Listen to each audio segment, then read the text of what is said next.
Hello, YouTube, and welcome to tonight's episode of Otaku Korner. I'm your host, Johnny, and here with me, as always, is Songkun. Hello, all. Our newest cast member, Matt. And to start us off, Matt over here will be giving us his anime news. Take it away, Matt. Hi, how you doing? I'm Matt. I'm here with your anime news corner, and the first show we're reviewing is The Irregular Magic High School.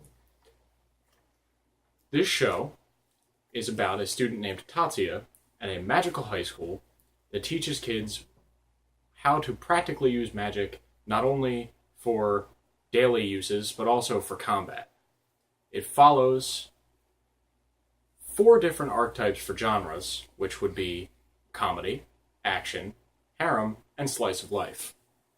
The show has 26 episodes over 3 separate arcs. I highly recommend giving this show a watch. You can watch it on Crunchyroll. It's available to stream. There's also a few other websites that will give you free streaming, but Crunchyroll will give it to you in HD. And now, to pass from me to Sean for his Pokemon Corner. We have wonderful, wonderful news, people. The Pokemon Alpha Ruby Omega Sapphire demo has dropped. However, if you didn't sign up for the Pokemon newsletter, you kind of missed it.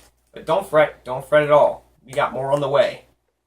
If you want to buy Pokemon Art Academy in the eShop on October 24th, you will get a code in your receipt for the demo. Now, if you want to buy Art Academy for whatever reason, I'm still going to buy it. You can wait till November 6th and buy Pokemon Puzzle Challenge for only $5. Now, the game itself is kind of old, but you'll still get a code. Now, there is another way you can get a code if you want to buy the Puzzle League. You can buy the old school Game Boy Color TCG game for about the same price on the eShop. And like the other one, you'll get in the receipt, you'll get a code. Now, if you don't want to wait for any of them, you can go now to the Nintendo Club website and sign up for the promo emails. And the week of Halloween, you will get a demo code in your email. Submit it to the eShop, you'll have your code downloaded in no time. Now, we will go to the newly revealed Megas, everybody. We got one of my personal favorites, Steelix. Unfortunately, I don't know his ability, but he'll be able to finally use Iron Tail. And the other unveiled Mega, Glalie. His ability will be Refrigerate. All normal type moves will become Ice type. Now, we can move on to Johnny for Cardfight Vanguard. Hey, what's up? I'm your host, Johnny, and tonight I will be reviewing a trading card game that I recently started to get into, which is known as Cardfight Vanguard. Now, Cardfight Vanguard has been around for about 2 years now. However, I don't know. At first, I just really wasn't, into starting a new card game. But I figured, why not, I mean, I'm getting bored with the ones I'm playing now, and it just seems like the right time. Well, Cardfight Vanguard is played on a battlefield like this one. You see, you start by placing your first Vanguard here, a grade 0. Next, you ride to the next grade. Now, when your opponent goes to attack, if you have intercepting units here or here, you can use them to guard in the Guardian Circle. If you don't have any intercepting units, but you have cards in your hand with shields, as long as they are of equal grade or less grade than your Vanguard, you can guard in the Guardian Circle. Now, in order to win the game, you must inflict 6 damage to your opponent. When you swing, you flip the top card of your deck for a drive trigger. Now, if you have a grade 3, you check 2 cards for your twin drive trigger. Now triggers look a little something like this. See that? That all the way at the upper right-hand corner. That would be a stand trigger.